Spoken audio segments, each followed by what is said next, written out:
pasear ahí arriba.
Hey, Reba. Hey. Can I pet her? Yeah, for sure. Hi, baby. She doesn't have much for attention span, so I'll watch her stick around. Yeah. Hey, Reba. Yeah, so all these guys are Alaskan Huskies, which is your racing breed of Huskies. Okay. They probably look a little different than you expected to see. A lot of times people expect to see those Siberian Huskies like you see in those Sure. movies. And these guys, they're they're a man-made super breed. So essentially, they're a little different than those Siberians.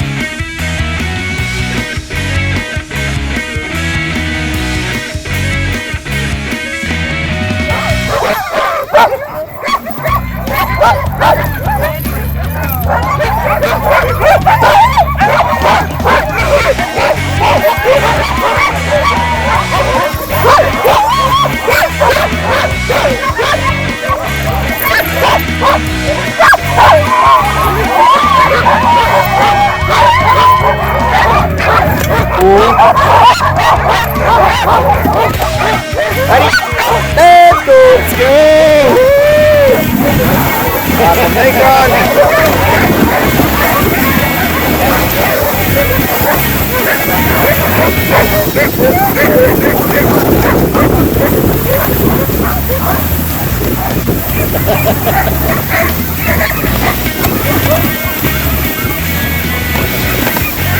You notice as soon as they start running, they're all down to business. Oh, yeah. Take it seriously. Aussie, focus, buddy. Wow.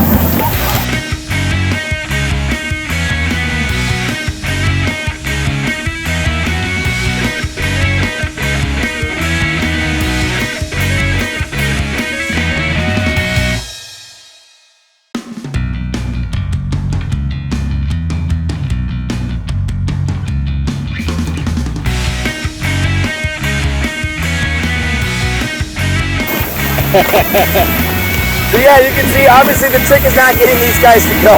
It's keeping them stopped.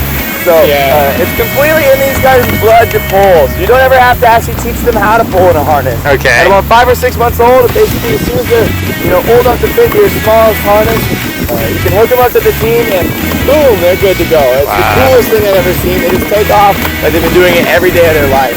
Wow. And each puppy like that, you get you'll get There they go. be a veteran dog to kind of be their role model. But of course, they're puppies. They're gonna want to play. Until they're about 1.5 years old. That's kind of when they become real sled dogs. That's when they can go out and they can do longer camping trips or just training runs in general. These guys, and that's when you can kind of start racing between 1.5 and 2. But you're not really racing. You're just kind of going out there and showing them the ropes, showing them what a race looks like. What the checkpoints between looks like the camp out next to the team. Just go through the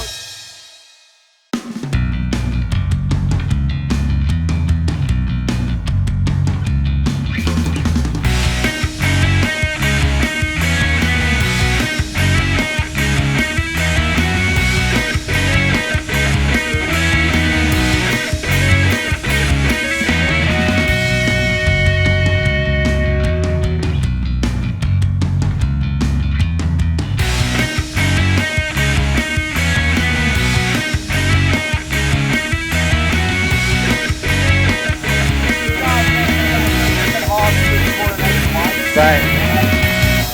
That was Fluffy pulling wild over the saw the tracks. He was like, oh yeah, I'll take that. And he took that trail brown. He needs a fork in the road. Got it. Dog like Fluffy, let's do the race, If it was just bumped up in the race, he's going up. Sure. Yeah. Got it. Okay. Horses, mules,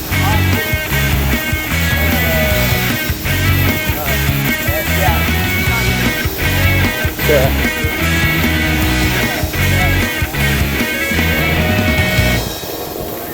pretty cool how they keep each other.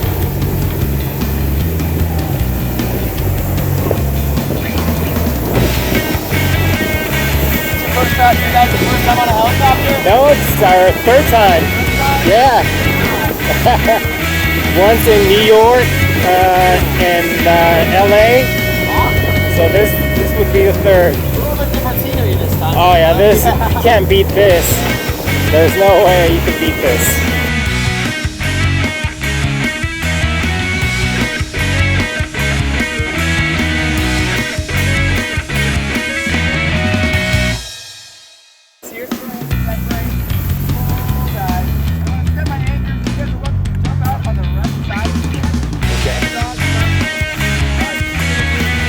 That's fine. Yeah.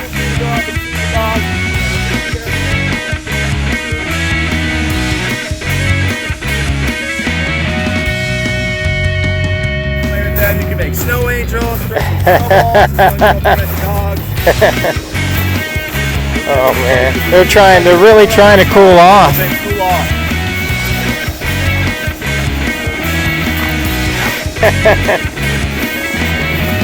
Wow, they really heat up. Oh yeah. Yeah, like I said, their favorite temperature is about 10 to 20 degrees below zero, so today is crazy hot. They're already eating snow and all. Yeah, it's like getting rescue doing a hot day. So they're laying their bellies down in the snow, that feels good. So dogs can't swim like you can. Right. Hunting breeds, like you have to so then that means their feet in the snow isn't making their feet cold, especially keeping them from overheating. Wow. Yeah, I always have that question. I mean, how do they keep warm in this weather? But I guess it's the opposite way. Yeah. The other way around. For, serious sub-zero temperatures. Wow.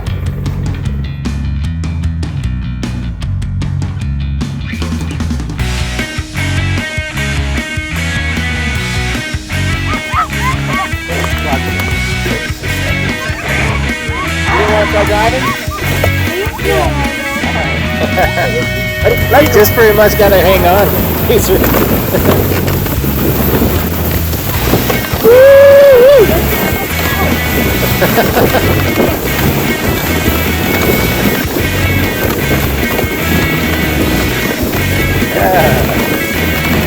Now they're happy. Oh yeah.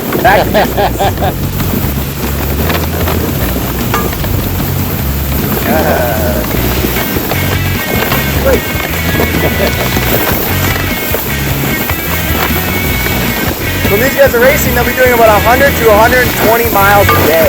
Wow. So it's pretty amazing what they can do.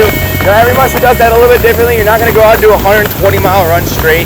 Okay. Every once in a while, a 1,000-mile race, you might bust out a 100-mile run, but you got to time it perfectly. Because if you time it wrong, you're going to kind of use up all the gas in the tank. Sure. So then you're just going to be really slow for the rest of the race. So if you want to do a 100-mile day, how many breaks do they get in between? Yeah, that's why. So every musher has their own schedule. They call it your run-rest schedule. It's how long you run versus how long you rest. Your average schedule would be you run for 5 or 6 hours, and then you're going to stop and rest for 5 or 6 hours. That's 50, 60 miles.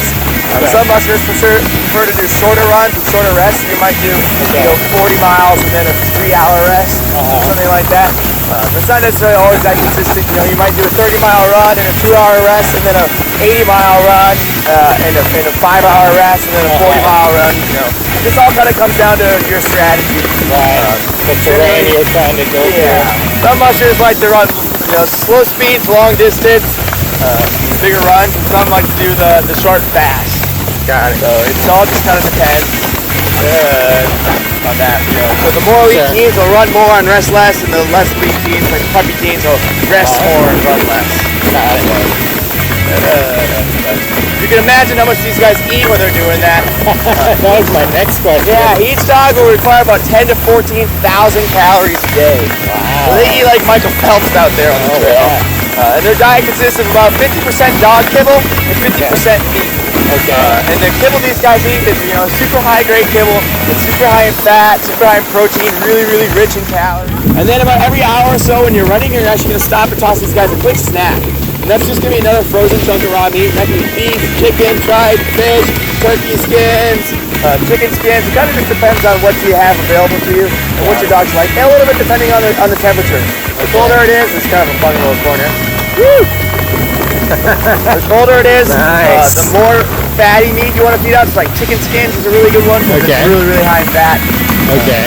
The warmer it is, the less fat you want to feed out. If I try to feed out chicken skins a bunch during temperatures like this, all my dogs would get the runs and then they'd all be dehydrated. Oh, So yeah, obviously it don't want doesn't that. work so good when you're running. course. Yeah, so and that's when I would feed out something like salmon, which is pretty low in fat. It still has good calories in it.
Y así se ve a las 11 de la noche en Alaska.